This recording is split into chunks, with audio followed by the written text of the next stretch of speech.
ఎమ్మిగనూరు నూతన తహసీల్దార్గా శేషపాణి గురువారం బాధ్యతలు చేపట్టారు. ఈ సందర్భంగా ఆయన మాట్లాడుతూ ఎమ్మిగనూరు పట్టణ మండల ప్రజలకు అందుబాటులో ఉండి రెవెన్యూ సేవలు అందించేందుకు ముందుంటామని అన్నారు. రాష్ట్ర ప్రభుత్వం పథకాలు ప్రజలకు చేరవేసినందుకు కృషి చేస్తామన్నారు. ఆయా గ్రామాల్లో నెలకొన్న భూ సమస్యలను తన వంతుగా పరిష్కారానికి కృషి చేస్తామని తెలిపారు. ప్రజలకు అందుబాటులో ఉంటూ ప్రజలకు సత్వర సమస్యలను పరిష్కరిస్తామన్నారు.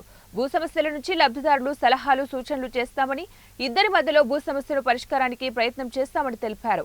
ఉన్నత అధికారుల ఆదేశాల మేరకు ముందుకు పోతామన్నారు. స్థానిక ఎమ్మెల్యే పివి జయనాగేశ్వరరెడ్డిని మర్యాదపూర్వకంగా కలిశారు. కృషి చేస్తాము.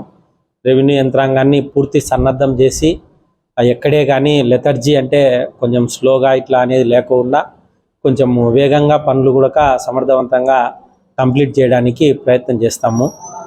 మనకు ఈ ప్రభుత్వంలో మంచి జరగాలని, మీకు అందరికీ ప్రభుత్వం యొక్క పథకాలు అందాలని, అందుకు మా శాఖ తరఫున మేము తప్పనిసరిగా కృషి చేస్తామని తెలియజేస్తున్నాము. భూ సమస్యలు అనేది ల్యాండ్ మేనేజ్మెంట్ అనేది ప్రత్యేకంగా రెవెన్యూ శాఖ యొక్క ప్రధాన కర్తవ్యము. మేము భూమి రికార్డులను మెయింటైన్ చేస్తాము. అదేవిధంగా భూ సమస్యలు ఏమన్నా ఉంటే వాటిని ఆర్ఓఆర్ కేసులు నడిపి వాటిని త్వరితగతిన పరిష్కరించడానికి ప్రయత్నం చేస్తాము.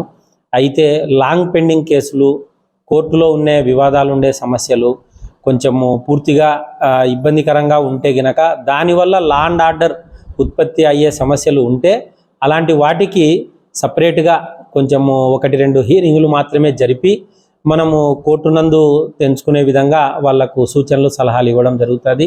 అదేవిధంగా లీగల్ సర్వీసెస్ అథారిటీ అనేది ఉంటుంది ప్రతి మండలంలో. వారిని కూడా అప్రోచ్ అయ్యి మనము కోర్టు ద్వారా, అదేవిధంగా మనకు వివిధ మార్గాలు ఏమైనా ఉంటే వాటి ద్వారా కూడా ఇది భూ సమస్యలు తొందరగా కంప్లీట్ చేసేదానికి ప్రయత్నం చేస్తాం. వాస్తవంగా కాన్సెన్సస్ అంటారు, అంటే ఇద్దరి మధ్యన పొత్తు కుదిర్చేదానికి ప్రయత్నం చేసేదే చాలా బెస్ట్ మెథడు.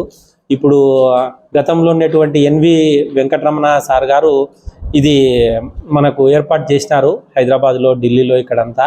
ఆ టైపులో మనం కూడా ఈ డివిజన్ స్థాయిలో కానీ జిల్లా స్థాయిలో కానీ మనము కాన్సెన్సస్ ద్వారా, అంటే ఒకరినొకరు ఒప్పుదల ద్వారా క్లియర్ చేసుకోవడం అన్నమాట. ఆ రకమైన మెథడ్స్ కొంచెం